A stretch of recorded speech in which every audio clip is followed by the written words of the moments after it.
In my last list video, I looked at what I consider to be 10 of the best thin watch options available under $1,000, with a thin watch being defined as it is online as anything 8mm or less. While people are of course entitled to their own definitions, we're going to use that same set of metrics for this video, which describes anything 12mm or more as a thick watch. It escapes me where I originally heard this, but while away on vacation, I was put in mind of the saying, only tourists look up. For me, I wasn't looking up much, but I did pay attention to the watches that people were wearing. The construction workers opposite the flat we rented, the taxi drivers ferrying us to different parts of the island, the fishermen who took us hunting for tuna, the divers who took us snorkeling with nurse sharks, and there was a pretty clear pattern for all of them. Every person wearing a watch was wearing something heavy duty that can, and in most cases had, taken a beating. So when I was considering the rules that I wanted to follow for this video, I've taken the idea of durability into account. Let's have a look at what I came up with. The first rule is simply that the watch must be 12mm or thicker, with no upper limit. The second rule is that it must be available for under $1,000, and the final rule is that each watch brand can only feature once on the list for the sake of variety. So pretty standard if you've ever seen one of my videos before. One added extra that isn't a rule, as I think it would be pretty difficult to properly quantify, is that with the picks I've outlined, I've tried to think about use case scenarios, where and when a watch might get used, and thinking about function over form. If it has anything to protect itself and mitigate from damage, it's more likely to feature on this list. I think we'll call it robustness. You'll hopefully see what I mean by that when we get into my picks. With all that said, let's get into the video.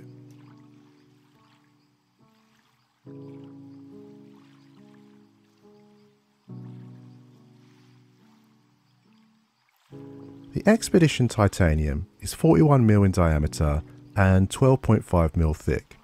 It's a Timex.com exclusive model, but you can still get decent discounts on it if you use their first time buyer offers. As the name suggests, it's made from bead blasted lightweight titanium, with sapphire crystal, superluminova and a tied material strap. You also get a textured and very neatly designed dial. I think aesthetically this is a very well conceived watch. The only slight downside for me is the printed logo across the exhibition caseback. In terms of robust credentials, the watch boasts 200 meters of water resistance, a high contrast dial with that lume, and the case is designed to be shock resistant. I realise the price point is relatively high for a Timex, but I do think this is one of the best models that the brand make.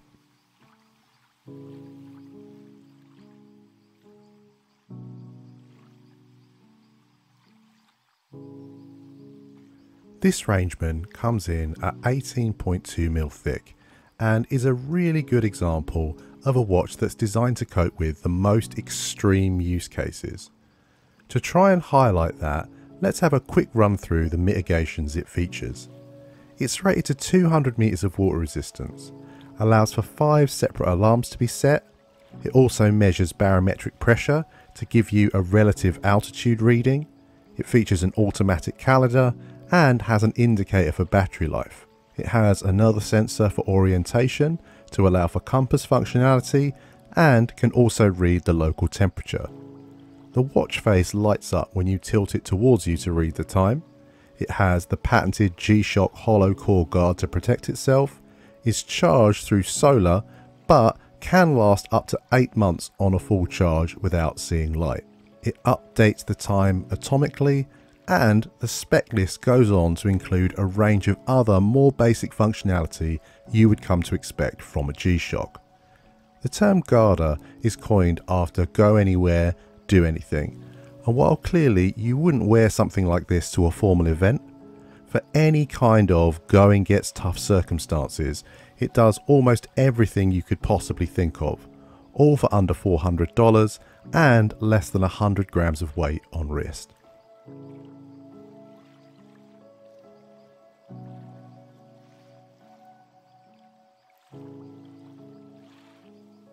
When it came to considering a Citizen for the list, my first thought was the ProMaster Tough range, but the standard models are only 11mm thick, despite their function first design.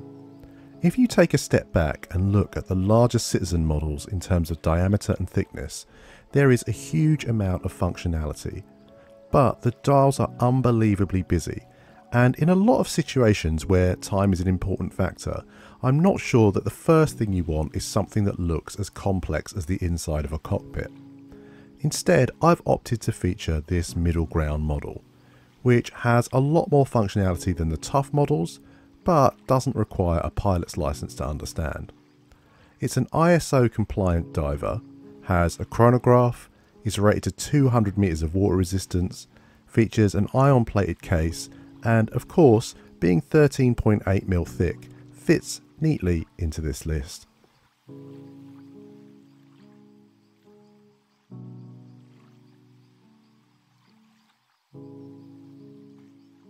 Last year I took the plunge and bought myself my first Zelos with the Swordfish Meteorite dial model. I really love the futuristic design language of the brand and how creative they are with their colourways, materials and dials. The problem for me is always how big they are. I'd love to be able to pull off some of their bigger models like the Hammerhead, but the reality is they're just too big for me. However, if you are blessed with a thicker wrist, there's a monster of a watch on offer here.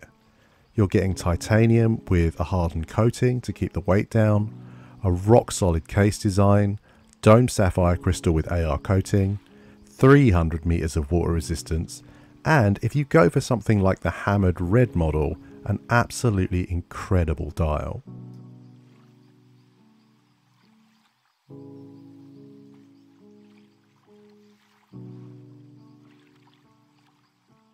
The general purpose quartz is a field watch I'm very fond of, but it's a little too thin for this video. The general purpose mechanical, however, is 12.5mm thick and is a model firmly on my wish list. I just want to make it clear though that what you're seeing as a stand-in here is my general purpose quartz, so I get an opportunity to use some of my own footage as part of the video, as most of the watches on this list are far too big for me to actually wear, whereas the GPQ and GPM are both 34mm in diameter. As the name perhaps implies, these watches are built to US military specifications and feature tritium tubes on the dial and hands so the time can be told under any lighting conditions without a charge. What I really like about the model is just how unique it looks. To my mind, there's nothing quite like it in terms of the case. However, I do think if this is a watch you like, you need to hunt hard for sales, because over $500 is quite the ask for a Seiko NH35 powered model in a composite case.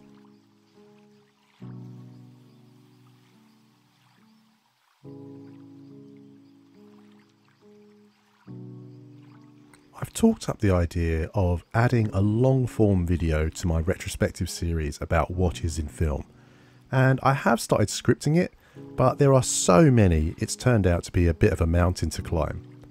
Commando is perhaps not the greatest film, but certainly one that has some staying power in pop culture. Even today, countless memes feature the gearing up scene as their backdrop. For fans of horology, it gave us the Arie, one of the toughest watches Seiko has produced, and while there are several upgraded modern versions, I think the one that stays truest to the original is the best option. Effectively, it's a member of their tuner family with added digital functionality and some extra rubber padding. It's definitely not something the smaller wristed like me can pull off as a daily wearer, as it's 48mm in diameter and nearly 14mm thick. But it does have a bold and iconic style nonetheless.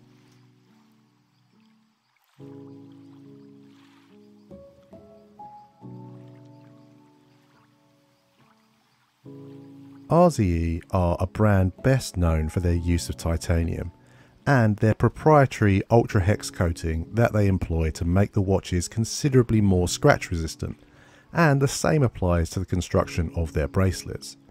The Ascentus GMT is rated to 200 meters of water resistance and features a Vuitton gasket and superluminova.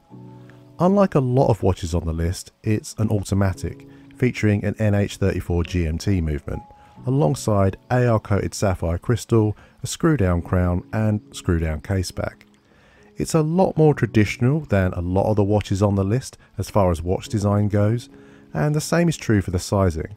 Though it is 13mm thick, it's only 40mm in diameter, which is pretty small compared to my other picks on the list.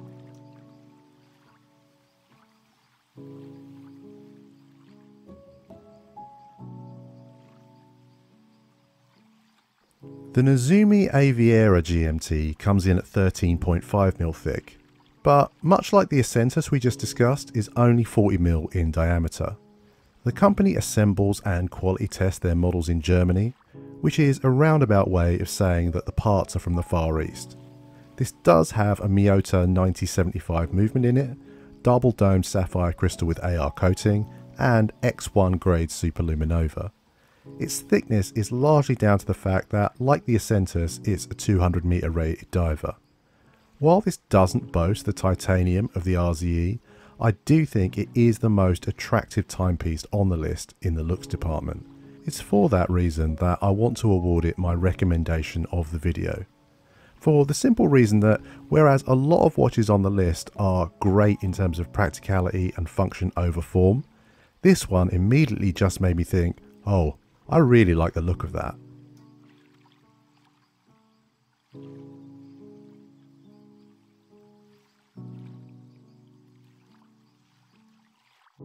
The very first impression I got of Luminox as a brand was something along the lines of, that looks heavy duty.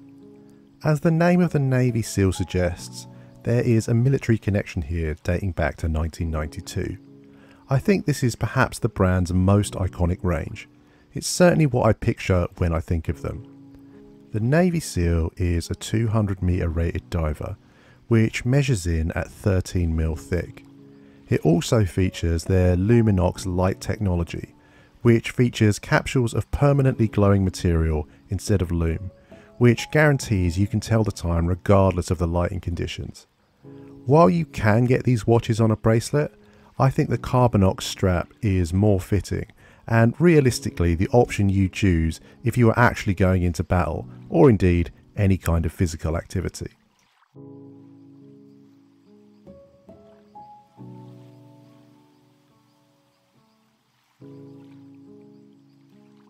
The last time I mentioned Victorinox on the channel, I said that I'd noticed an upturn in their design language recently. That isn't necessarily to say that they're to my taste, but they are clearly working hard on updating their range. The latest Dive Pro Quartz is another step forward in that direction, which builds upon their hexagonal design language. It's a watch with presence.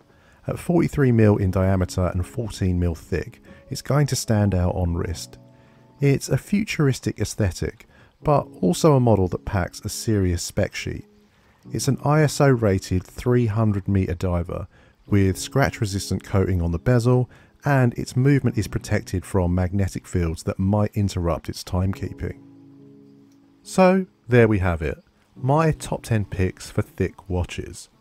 One side effect of putting function first over form is that the list is predominantly quartz models, as they are more accurate and durable than mechanical and automatics. I think that I may need to revisit this list in the future and create a separate list focused primarily on form, and I've decided at this point to add a little change to the title of the video with a robust tagline to reflect that. Regardless, let me know what you think of my choices in the comments below. Are there any that you have experience with, other models that you think belong on the list, or things you think that perhaps I shouldn't have featured? My favourite part of making these videos is the interactions afterwards. I really am keen to talk watches and learn more from anyone watching. One thing I'd like to add is that when I started making these videos a few months ago, I would often end by asking for requests. What did viewers want to see next?